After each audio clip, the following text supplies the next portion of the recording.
Thank you, Michelle. Coming up on BBC London, taking councils to court over access to special educational needs.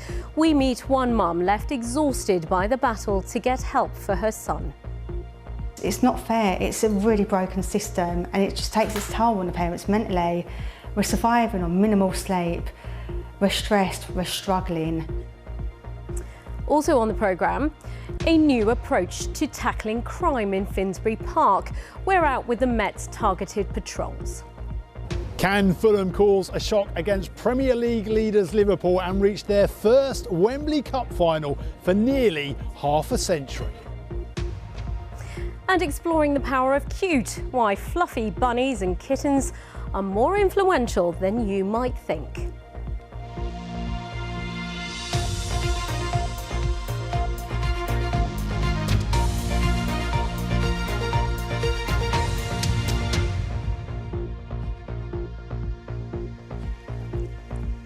Good evening to you, I'm Alpa Bittel. A mother in southeast London says she's been left burnt out and exhausted by the battle to get her children access to specialist educational support for his additional needs. Gemma Ekram is one of a growing number of Londoners taking councils to tribunals. Cases like hers have nearly doubled in the capital in recent years. Councils say financial pressures are partly to blame. Nikki Ford has more. This is 6-year-old Harley. He has a number of disabilities, including autism and global development delay. Last year, he left his school in Bexley after he ran out of the school gates straight into a main road. I couldn't face going back to that school. It just really affected me. I just associate that road as where my son's nearly died. So do my kids.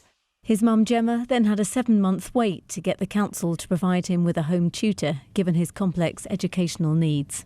Harley doesn't associate home as school, so getting him to engage with his tutor, it's really hard work. He's got no routine. If he was at a specialist school and he was getting a routine, he would be thriving. But there's a 4-year wait for the specialist school, and it needs to be changed on his education, health and care plan, which is a legal document. Bexley Council say their officers have been in contact over the past few months and they'd like to meet with her, but she's expecting it to go to a tribunal. She's not alone. In 2015, a year after SEND reforms were introduced, 909 tribunal appeals were made in London. By 2022, that figure had almost doubled, with 1,638 appeals. It's a similar pattern across England. By the end of last year, more than 13,500 families registered an appeal, a 24% rise on the year before. Those decisions have always been made for some children in ways that don't match with the local authorities' statutory obligations. We know that because the proportion of cases that go to a tribunal hearing that find in favour of the parents has always been high, but in recent years has risen to extremely high levels.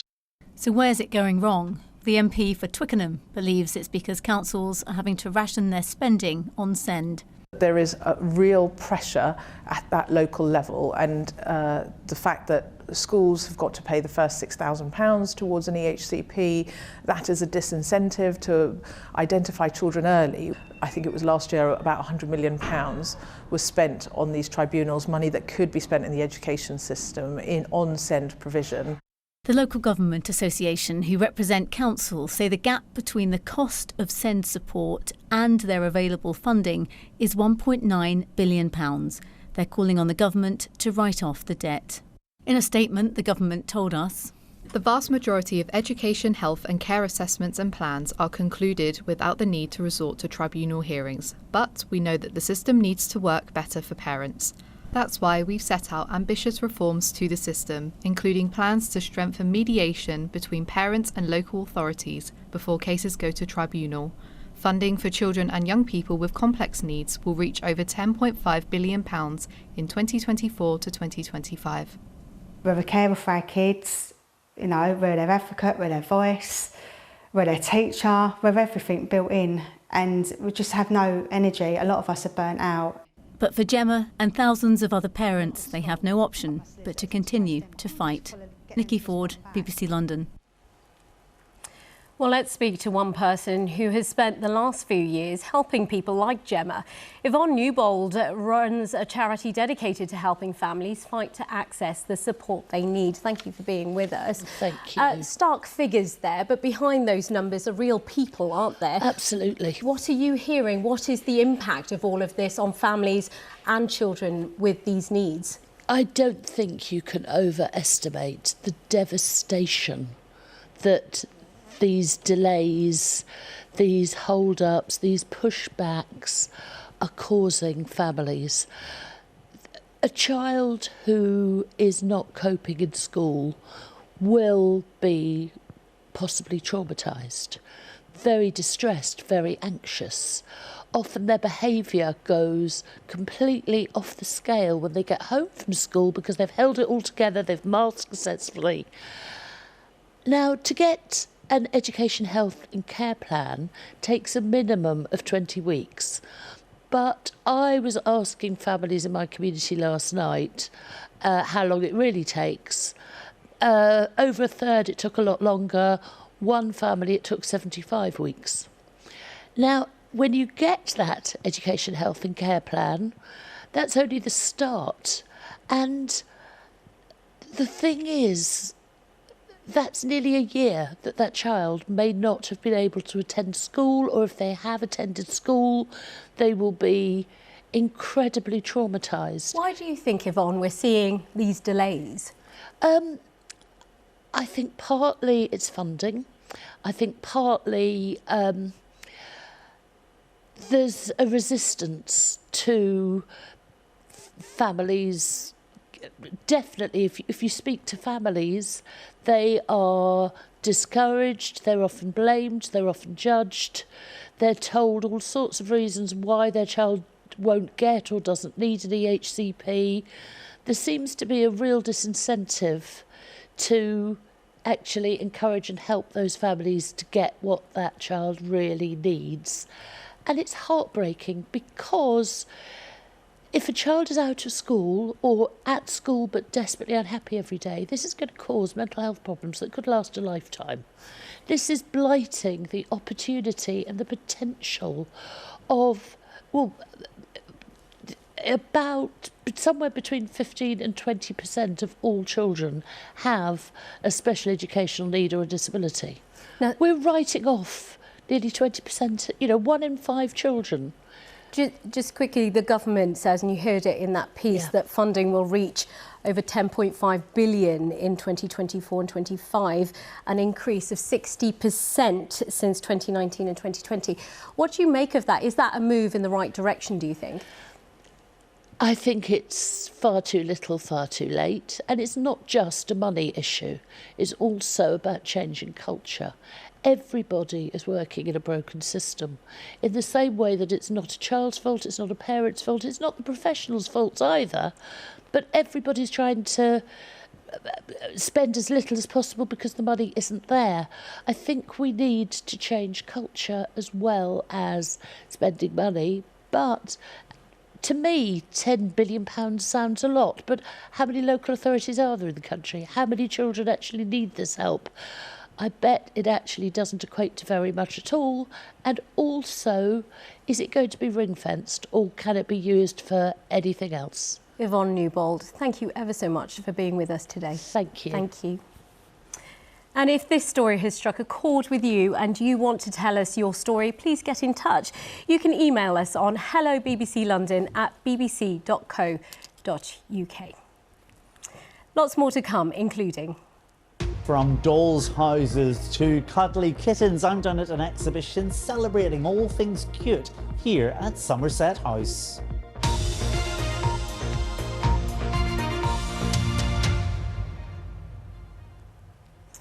It feels like hope is coming back again. The words of one business owner in Finsbury Park, where police have launched a new approach to driving down crime and antisocial behaviour. It's called Clear, Hold, Build, and our Home Affairs correspondent Sonia Jessup has been given exclusive access and the chance to ask local people if they believe it will work.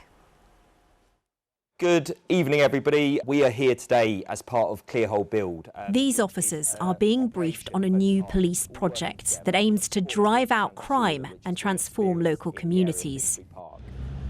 We're on our way to Blackstock Road, Finsbury Park. Police say it's a hotspot for drugs, harassment and knife robbery. Yeah, I'd say 9 times out of 10 now people are carrying with them. It's a good use of threat, like they don't even have to use the knife or a weapon, they could just say I've got something on me. So within just a few minutes of arriving here on Blackstock Road, we've seen police make 3 arrests. One was on suspicion of robbery at knife points, and officers have recovered a knife and a phone. This is the first phase of a scheme called Clear, Hold, Build, targeting organised gangs and antisocial behaviour, and then working with the local authorities and the community to stop trouble returning. Tonight, they've made 8 arrests on suspicion of offences including robbery and drug supply.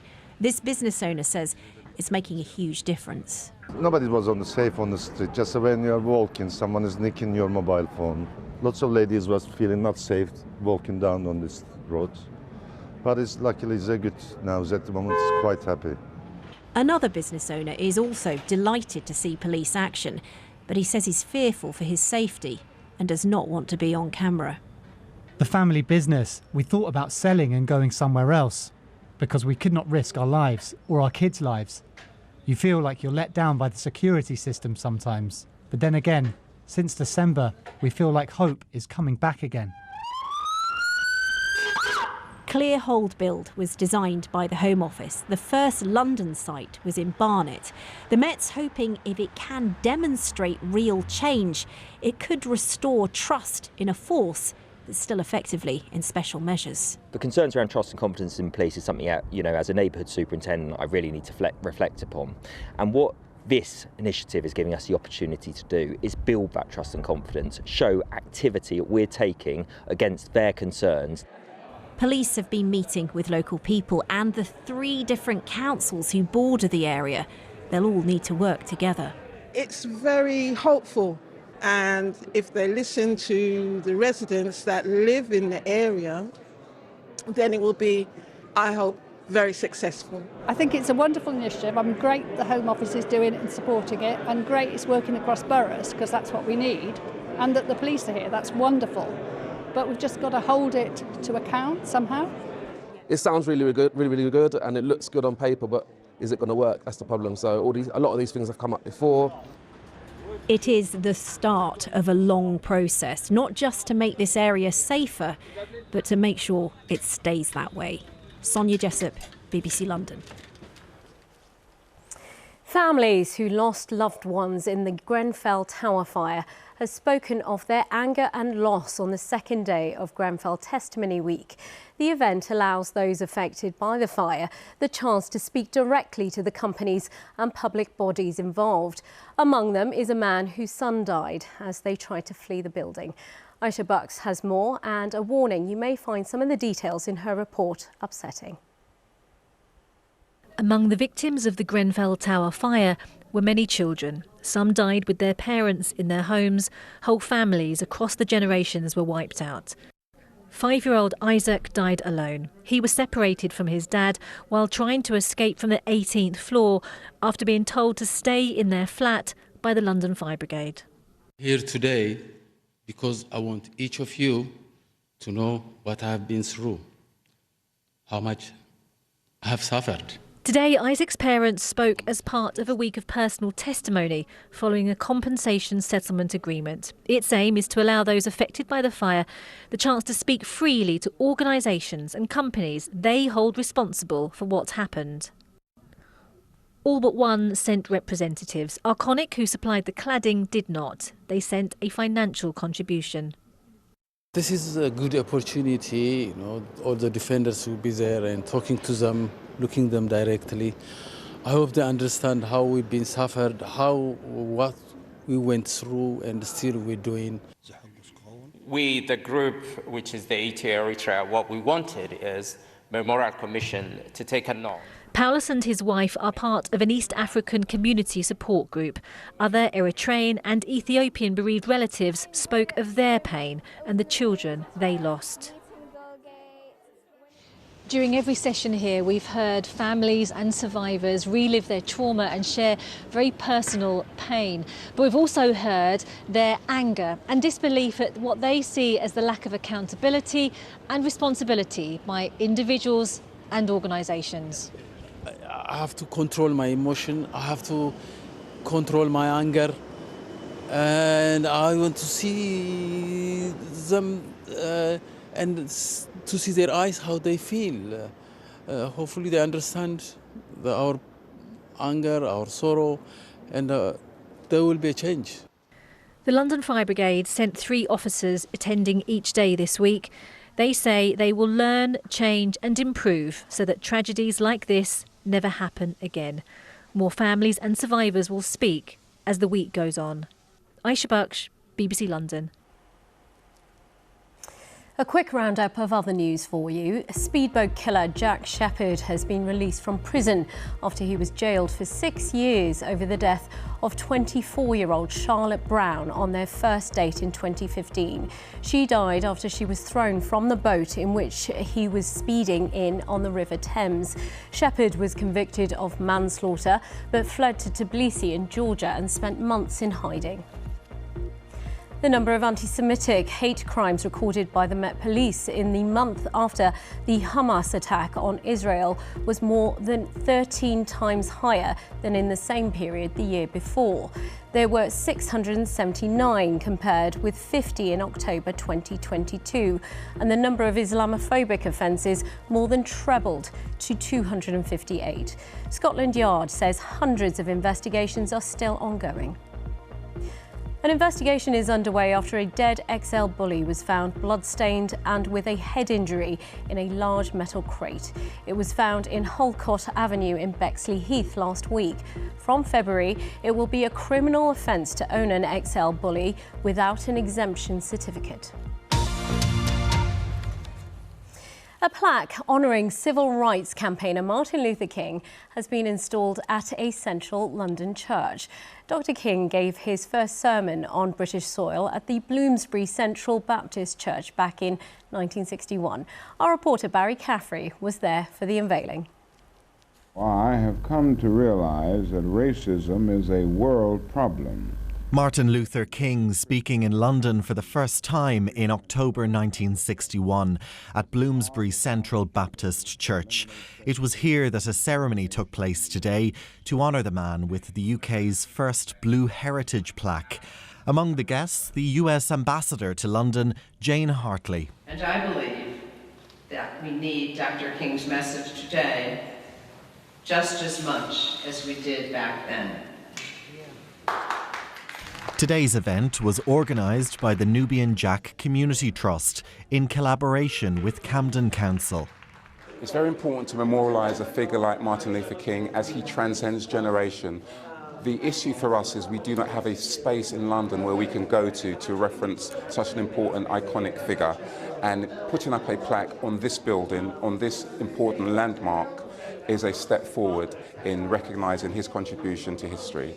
Not only is this the first plaque honouring Martin Luther King Jr. in the UK, it's the first commemorative plaque to be unveiled this year, and the first honouring someone on a place of worship. King was clearly an extraordinary person.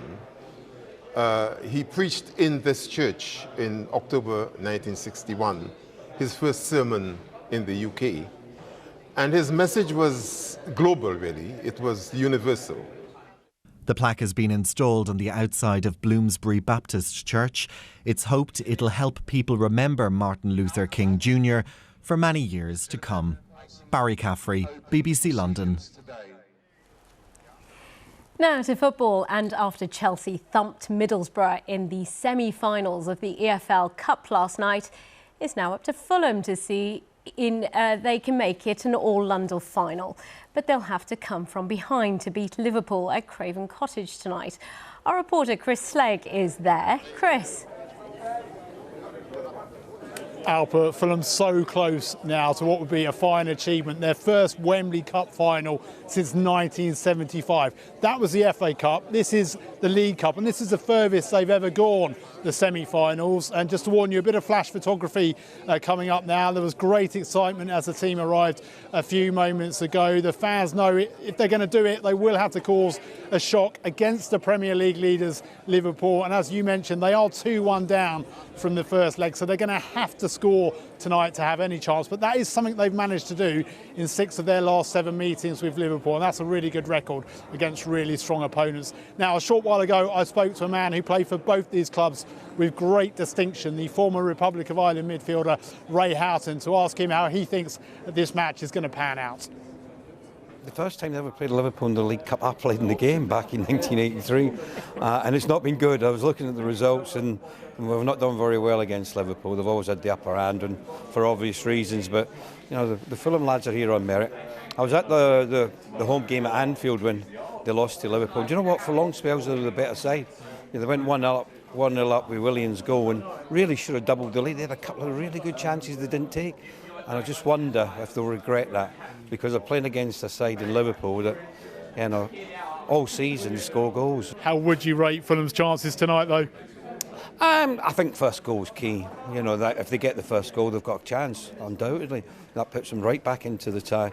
And if you look at the 3 games they've had against Liverpool recently, they've only lost by the odd goal, 1-0, 4-3, 2-1, and they've been well in matches. So Liverpool will know that they're going to have to be at their very best tonight. They're going to have to keep their focus, be disciplined, be professional, and see what Fulham have got to offer.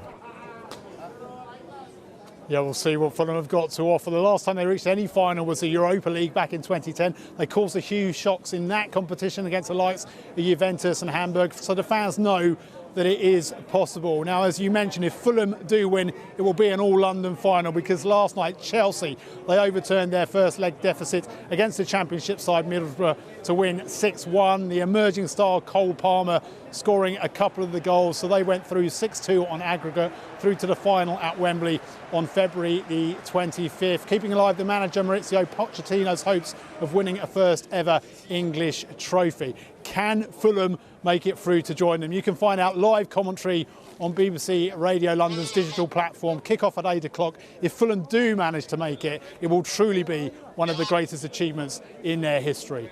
Alpa. A big moment for Fulham. Chris Legg, thank you very much. Now, fluffy kittens, doe-eyed dogs, chubby cheek babies, all things that you may find falls into the category of cute. The internet has helped fuel an explosion of so-called cute culture, and it's now the subject of a new exhibition opening in central London tomorrow. We sent Thomas McGill for a look around.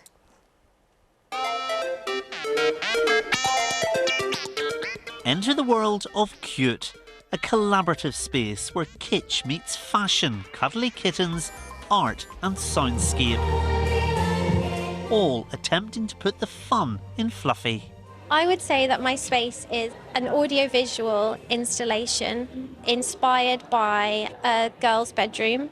There's very large pillows on the floor that you can come and take a moment to rest, and in the midst of all of this cute chaos. I used to come here a lot when I was at uni and spend a lot of time here, so to now be considered as an artist that is exhibiting here is really amazing and almost feels impossible. But there's a deeper meaning behind much of this work that its curator was also keen to explore. Cuteness has a dark side, it's uncanny, it's kind of quite exuberant as well. It has lots of different sides to it. So the exhibition really tries to unpack that, so you get a real sense of cuteness is not just this adorable aesthetic. There's so much more to it than that. Well, it's hard to do anything but smile when walking around this exhibition. It really is a collision of colour and fluffiness and, well, quite simply, cuteness. And dressing up for a trip here is not compulsory, but it would probably help get you in the mood. Cute runs until the 14th of April at Somerset House. Thomas McGill, BBC London. A very interesting exhibition.